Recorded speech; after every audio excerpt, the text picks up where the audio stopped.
Менә монда фонтан эшлидер элек. Фонтан эшлидер.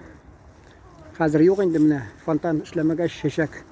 Кыска бер сезгә әйтеп салам менә. Бер белемле кеше әйткән ди. Узак яшисез килсә, 3 нәрсәгә игътибар итегез ди. Беренче ди, янып торган утка карап торыгыз ди. Икенче, агылып торган суга карагыз ди. Өченче ди, биеп яткан кызга карагыз ди. Берсе сораган, булмыймы шикләндергә, тик менә шул биеп яткан кызга гына карарга ди. Теге белемле кеше әйткән инде. Әгәр дә сез янган утка, аккан суга карамасагыз, бигән кызга карыйсыз да килмәс ди.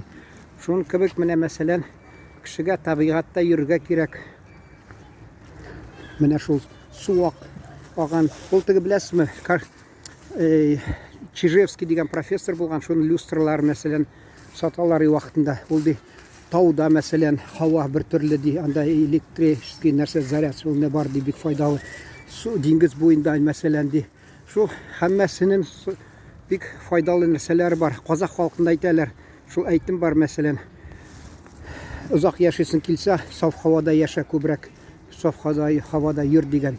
Шуңа күрә әйтәс килә, менә шәһәрдә ничек өйдә сезгә уңай булмаса да, уют урысча әйтмешли. Табигатьтә күбрәк йөрегез. Шул все бетте, шул теләчәгем сезгә исән сау